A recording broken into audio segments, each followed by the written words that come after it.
Hello guys. तो आज का हमारा टॉपिक है हाइपरट्रोफी। ओके, बहुत ही इंटरेस्टिंग टॉपिक है। कुछ लोग रेगुलर एक्सरसाइज करते हैं और प्रॉपर न्यूट्रिशन रहता है, लेकिन फिर भी उनको रिजल्ट नहीं मिलता वैसा जैसा एक्सपेक्टेड रहता है। तो ऐसा कौन कौन सा फैक्टर है जिसकी वजह से अपना एक्सरसाइज का लेवल स्टक हो जाता है, जिसको हम बोलते हैं ना प्लेटो आ गया, अभी बॉडी में ग्रोथ नहीं हो रहा, लीन मास में या फैट लॉस में आपको वैसा ड्रास्टिक चेंज नहीं मिल रहा प्रोग्रेसिवली जो पहले कंटिन्यू हो रहा था।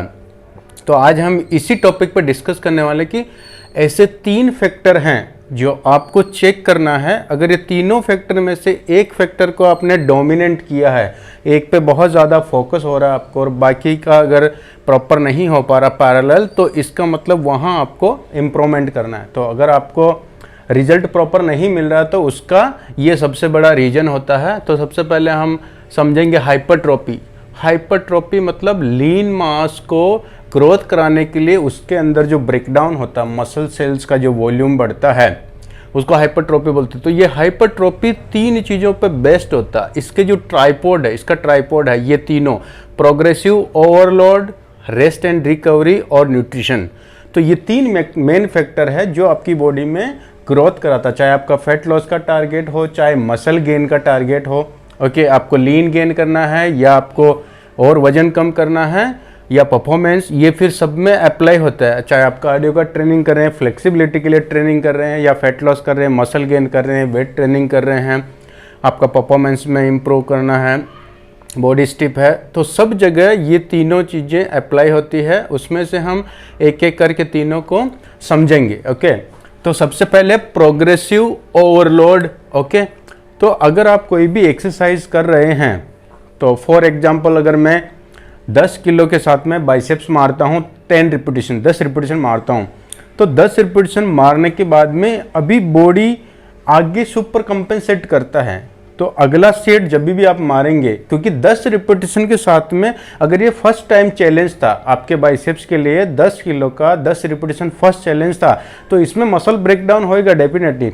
लेकिन अगली बार अगर आप फिर से 10 किलो के साथ में वही सेट मारेंगे तो उसका बेनिफिट नहीं मिलेगा, क्योंकि बॉडी अब उस पर्टिकुलर वेट को लेके ऑलरेडी प्रिपेयर्ड है।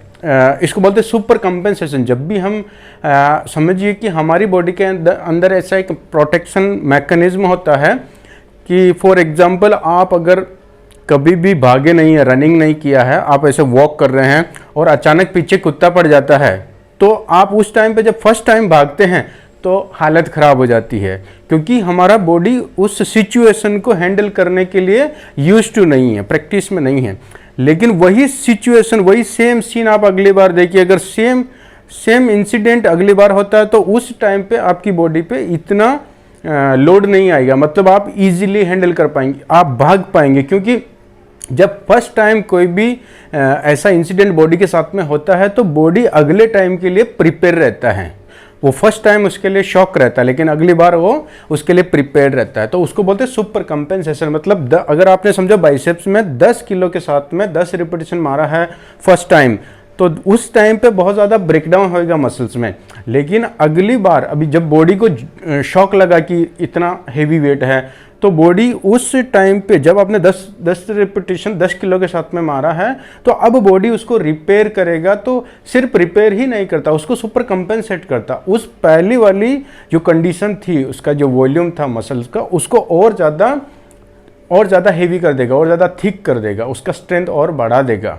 ओके, तो ताकि अगली बार जब भी आप फिर से 10 किलो के साथ में अगर वही सेम वाला एक्सरसाइज करते हैं तो उससे वो मसल को ब्रेकडाउन नहीं मिलेगा, क्योंकि अभी वो मसल थोड़ा साइज में बढ़ गया है। तो फिर उसके लिए क्या करना पड़ेगा, आपको वेट बढ़ाना पड़ेगा, आपको जो है प्रोग्रेस करना पड़ेगा वेट में। अब वो 3-4 तरीके से हम प्रोग्रेस कर सकते हैं। समझो आपने 10 किलो के साथ में मारा, तो अभी नेक्स्ट टाइम आप या तो 12.5 किलो का डंबल लेंगे 12.5, ओके, तब भी आपको बेनिफिट मिलेगा। और दूसरा, अभी इसको देखिए आप 3-4 तरीके से हम इसको पाउंडेज बढ़ा सकते हैं। पहला ये है वाला है पाउंडेज की। अगर समझो आपने बाइसेप्स 10 किलो के साथ में 10 रिपीटेशन मारा है, तो या तो आपको 10 की जगह 12.5 किलो का डंबल लेना पड़ेगा, राइट। अगर आपको वेट चेंज नहीं करना है तो फिर सेकंड है रिपीटेशंस। अगर आपने 10 रिपीटेशन मारा है तो इस सेट में अगली बार आपको रिपीटेशन इंक्रीज करना पड़ेगा, 1 या 2 रिपीटेशन। तो समझो आप 12 रिपीटेशन मारते हैं तो 12 रिपीटेशन मारना मतलब एक तरह का आपने प्रोग्रेस किया उसमें। ओके, तो इस तरह से भी आप इंटेंसिटी बढ़ा सकते हैं। फिर तीसरा है स्पीड। अगर समझो आपने पिछला सेट 10 सेकंड में फिनिश किया है और आपका रिपीटेशन सेम है 10 रिपीटेशन, ओके, और पाउंडेज भी सेम है, 10 किलो आपने लिया है। ओके, अब आप क्या करते हैं, यहाँ पे समझो आपने 8 सेकंड में फिनिश कर दिया, तो ये भी एक तरह से आपने इंटेंसिटी बढ़ा दिया। फिर 4th नंबर का है ROM, रेंज ऑफ मोशन। तो रेंज ऑफ मोशन अगर आपने समझो फुल रेंज नहीं लिया उस सेट में और अगली बार आप फुल रेंज ऑफ मोशन लेते हैं तो ये भी एक तरह का फैक्टर है जो इंटेंसिटी बढ़ाने में हेल्प करता है।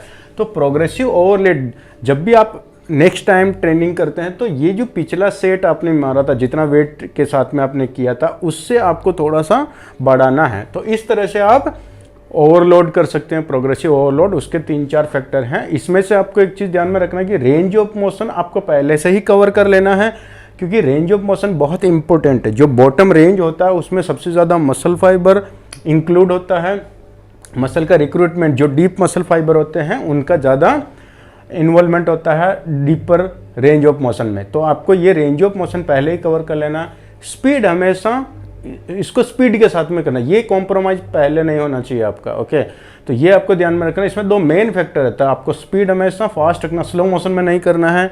ओके, कंट्रोल के साथ में, और ये रेंज ऑफ मोशन पहले से फुल रहना चाहिए। तो आपको 2 चीज़ों में चेंज करना है, पाउंडेज और रेपिटेशंस। तो रेपिटेशंस से भी ज़्यादा इंपॉर्टेंट है पाउंडेज, क्योंकि रेपिटेशंस अगर आप ज़्यादा करते हैं तो आपका ट्रेनिंग का जो इंटेंसिटी है वो थोड़ा लो हो जाता है। वो फिर गोल स्पेसिफिक है, अगर आपको लाइट वेट के साथ में ज़्यादा रेपिटेशन करना है या हेवी इंटेंसिटी के साथ में ट्रेनिंग करना है। तो मेन फोकस जो आपका होना चाहिए प्रोग्रेसिव ओवरलोड में, वो पाउंडेज के थ्रू वेट बढ़ा के आप अपना प्रोग्रेसिव ओवरलोड करेंगे। तो ये पहली चीज़ है कि अगर आप कोई भी एक्सरसाइज कर रहे हैं, आपने जो भी वर्कआउट का शेड्यूल बनाया है उसमें आप धीरे धीरे आहिस्ते आहिस्ते हर सेशन वाइज आपको धीरे धीरे वेट बढ़ाना है, पाउंडेज बढ़ाना है। ओके, तो ये एक रीजन होता है कि अगर आपका कहीं पे भी ट्रेनिंग में या मतलब आपको रिजल्ट नहीं मिल रहा है, तो अगर ये फैक्टर रहेगा तो आपको यहाँ पता चल जाएगा कि मेरा वेट पाउंडेज, हर एक ट्रेनिंग क्लास में मेरा पाउंडेज में इंप्रूवमेंट हो रहा है कि नहीं हो रहा, वेट लिफ्ट करने का स्ट्रेंथ बढ़ रहा है कि नहीं बढ़ रहा है। ओके, फिर सेकंड आता है rest and recovery.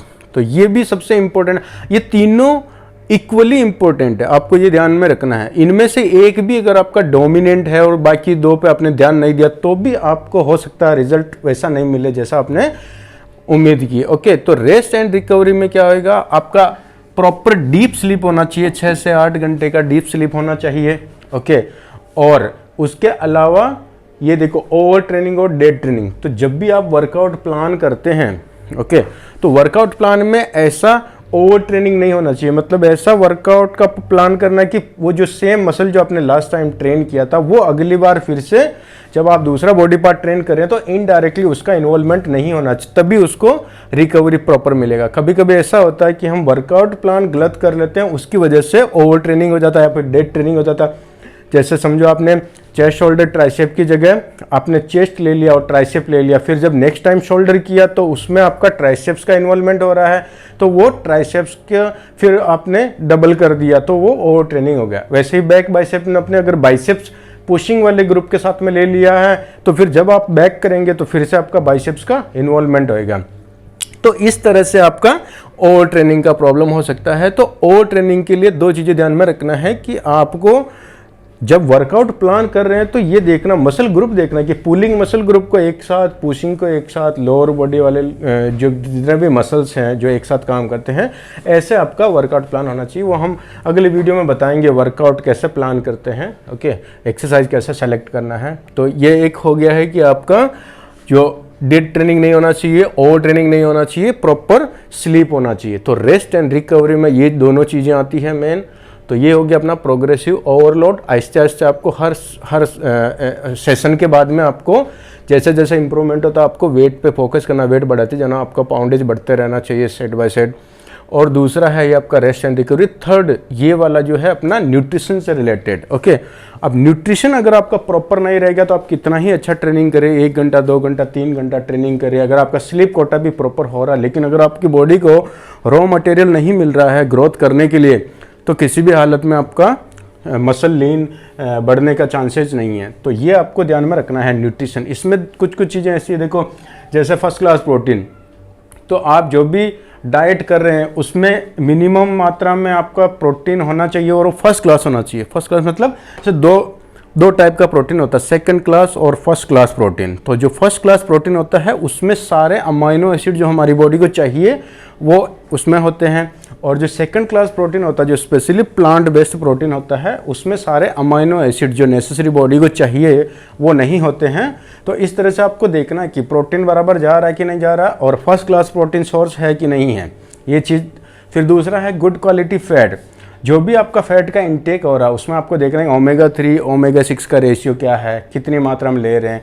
Saturated fat जो हेल्दी फैट है वो आपका प्रॉपर जा रहा है कि नहीं जा रहा है, ओमेगा 6। ओके, ये आपको ध्यान रखना। अनसेचुरेटेड पॉली अनसेचुरेटेड फैट जो उसकी मात्रा कम होना चाहिए कंपेयर टू सेचुरेटेड। ओके, और फिर उसके बाद में विटामिन मिनरल्स को भी आपको ट्रैक करना है कि आपकी बॉडी में प्रॉपर विटामिन मिनरल्स का तो कमी नहीं है, ये आपको चेक करना, ब्लड टेस्ट के थ्रू आप चेक कर सकते हैं। तो इस तरह से आपको ये देखना है कि न्यूट्रिशन वाले एंगल से प्रॉपर हो रहा है कि नहीं हो रहा, आपको रेस्ट रिकवरी हो रहा है कि नहीं हो रहा, और आपका प्रोग्रेसिव वेट ऐसे ऐसे पाउंडेज बढ़ा रहे हैं कि नहीं बढ़ा रहे। तो ये 3 चीज़ें मेन है।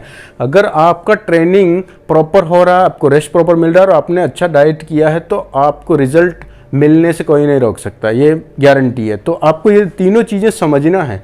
अगर आप 6 महीने से वर्कआउट कर रहे हैं और आप ट्रैक करते आ रहे हैं कि आपका 6 महीने में इतना प्रोग्रेस हुआ, अब आगे 3 महीने में आपको लग रहा है कि उतना ड्रास्टिक चेंज नहीं आ रहा जितना पहले जो आपका ग्राफ था प्रोग्रेस का, तो आपको ये तीनों चीज़ें अच्छे से चेक करना कि कहाँ गलती हो रहा है। ओके, अब इससे रिलेटेड आपको कुछ भी कन्फ्यूज़न रहेगा, समझ में नहीं आया, तो आप मेरे को कमेंट बॉक्स में बताइए, फिर हम उस पर और डिटेल से डिस्कस करेंगे। Okay guys, thank you so much.